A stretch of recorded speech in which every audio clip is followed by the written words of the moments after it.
Irmãos e irmãs, vamos a mais um momento da liturgia da palavra que eu transmito nas minhas redes digitais. @PauloRobertoMaciel 6 no Instagram. repórterpaulomaciel.blogspot.com.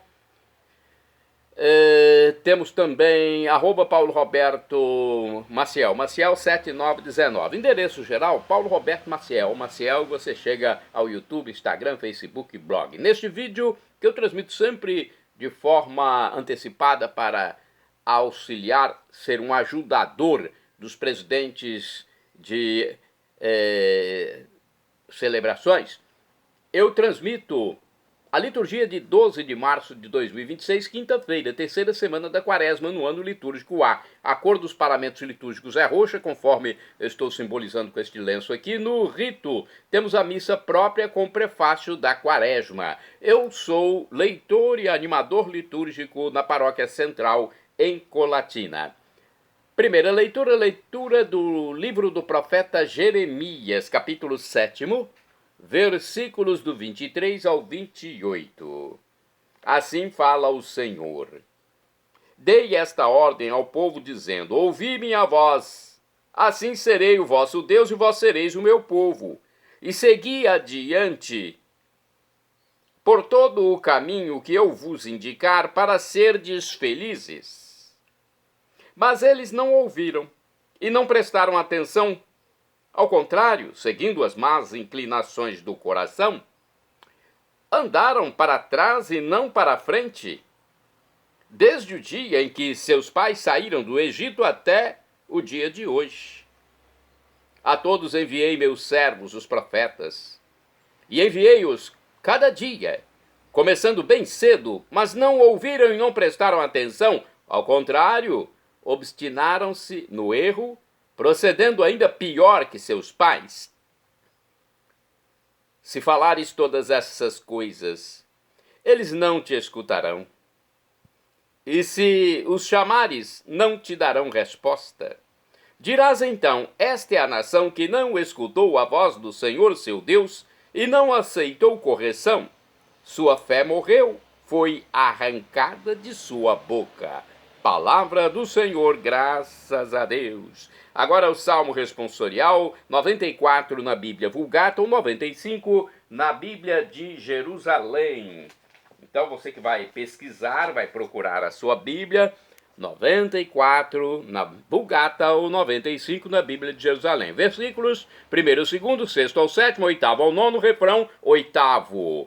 Oxalá ouvisseis hoje a sua voz, não fecheis os vossos corações. Repitamos: oxalá ouvisseis hoje a sua voz, não fecheis os vossos corações. Vinde, exultemos de alegria no Senhor. Aclamemos o rochedo que nos salva. Ao seu encontro caminhemos com louvores e com cantos de alegria celebremos. Oxalá ouvisseis hoje a sua voz, não fecheis os vossos corações. Vinde, adoremos e prostremo-nos por terra, e ajoelhemos ante o Deus que nos criou, porque Ele é o nosso Deus, nosso pastor, e nós somos o seu povo e seu rebanho, as ovelhas que conduz com sua mão. Oxalá ouvisseis hoje a sua voz, não fecheis os vossos corações. Oxalá ouvisseis hoje a sua voz. Não fecheis os corações como em Meriba, como em Massa, no deserto, aquele dia em que outrora vossos pais me provocaram, apesar de terem visto as minhas obras. Oxalá ouvisseis hoje a sua voz, não fecheis os vossos corações. Repitamos: oxalá ouvisseis hoje a sua voz, não fecheis os vossos corações. Agora vamos ao Evangelho. Escrito por São Lucas, capítulo 11, versículos do 14 ao 23. Vamos aclamar primeiro. Jesus Cristo, sois bendito, sois ungido de Deus Pai. Repitamos: Jesus Cristo, sois bendito, sois ungido de Deus Pai. Voltai ao Senhor vosso Deus, Ele é bom. Ele é bom, compassivo e clemente. É bom, compassivo e clemente. Jesus Cristo, sois bendito, sois ungido de Deus Pai. Jesus Cristo, sois bendito, sois ungido de Deus Pai. O Senhor esteja convosco, Ele está no meio de nós. Proclamação do Evangelho de Jesus Cristo segundo São Lucas. Glória a vós, Senhor. Pelo sinal da Santa Cruz, purifique, Senhor, minha mente, meus lábios e meu coração, para acolher tua palavra e que produza frutos na minha vida. Naquele tempo, Jesus estava expulsando um demônio que era mudo. Quando o demônio saiu, o mudo começou a falar e as multidões ficaram admiradas. Mas alguns disseram: é por Beelzebu, príncipe dos demônios, que ele expulsa os demônios. Outros, para tentar Jesus, pediam-lhe um sinal do céu. Mas conhecendo seus pensamentos, Jesus disse-lhes: todo reino dividido contra si mesmo será destruído, e cairá uma casa por cima da outra. Ora, se até Satanás está dividido contra si mesmo, como poderá sobreviver o seu reino? Vós dizeis que é por Beelzebu que eu expulso os demônios. Se é por meio de Beelzebu que eu expulso os demônios, vossos filhos os expulsam por meio de quem? Por isso, eles mesmos serão vossos juízes.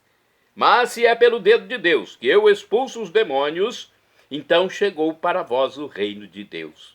Quando um homem forte, bem armado, guarda a própria casa, seus bens estão seguros. Mas quando chega um homem mais forte do que ele, vence-o, arranca-lhe a armadura na qual ele confiava e reparte o que roubou. Quem não está comigo está contra mim, e quem não recolhe comigo dispersa. Palavra da salvação, glória a vós, Senhor. Pelo sinal da Santa Cruz, purifique, Senhor, minha mente, meus lábios e meu coração para acolher tua palavra e que ela produza frutos na minha vida. Vamos saber um pouco mais sobre as leituras? Olha, o ensinamento de Jesus Cristo é fonte de vida nova, e seus sinais mostram claramente que ele vem da parte de Deus e que sua vida consiste em edificar o reino de Deus. Ele ensina e age com autoridade divina. Na primeira leitura do livro do Jeremias, o profeta Jeremias enfatiza a dureza de coração do povo que não soube escutar a voz de Deus e se fechou totalmente à vontade divina, mantendo-se no pecado e no erro. Com esta atitude, o povo busca a própria ruína. No Evangelho de Lucas, capítulo 11, versículos do 14 ao 23, o evangelista proclama a vitória de Jesus sobre o demônio, o reinado absoluto de Deus no mundo, a importância e o alcance da palavra divina. Retificando, o reinado absoluto de Deus no mundo, a importância é o alcance da palavra divina e que o reino de Deus está germinando na história. Ensina que a fé supera as dificuldades e motiva vida nova. É uma interpretação muito fraca. Vamos ver aqui em outro livro uma outra explicação, porque é muito fraquinha ali a explicação. Vamos ao livro Palavra e Vida. Olha, aqui diz o seguinte: a diferença entre os discípulos e os que se opõem a Jesus está em que os primeiros não entendem e os segundos não querem entender. Não é uma diferença pequena. Quando nos deparamos com o Evangelho, é certo que existem muitas coisas que nos custam compreender e aceitar facilmente. Não é fácil viver tudo desde o primeiro momento. Por isso é importante a atitude com que nos situamos. Uma pessoa pode estar em estado de aprendizado, de escutar com atenção, de se deixar guiar. Ou pode adotar a atitude desafiadora daquele que diz: demonstra-me isso. Também uma explicação muito vaga. Não fala quase nada efetivamente do Evangelho, né? Pode ser utilizado para qualquer outro evangelho, qualquer outra parte do evangelho. Vamos ver aqui no livro Dia a Dia com o Evangelho. Olha, por não reconhecerem a opção de Deus na pessoa de Jesus, não reconhecerem a ação de Deus na pessoa de Jesus, Os adversários caem na mais ridícula contradição. Atribuem ao poder do maligno as boas obras que Jesus atualiza no meio deles, realiza, melhor dizendo, né? Realiza no meio deles. Então Jesus realiza boas obras, eles atribuem ao maligno, ao tentador. Na verdade, estão completamente dominados pelo espírito do mal. Escolhem o mundo da injustiça que Jesus veio combater. Fique bem claro, Jesus expulsa o mal pelo poder do sumo bem, o próprio Deus. E o grande sinal é que o reino de Deus já chegou. O homem forte, como diz Jesus, é ele mesmo, que chega e derrota o inimigo. É sensato quem fica do lado de Jesus. É lúcido. A pessoa que fica do lado de Jesus é a atitude sensata. Como ele, podemos levar vida fecunda.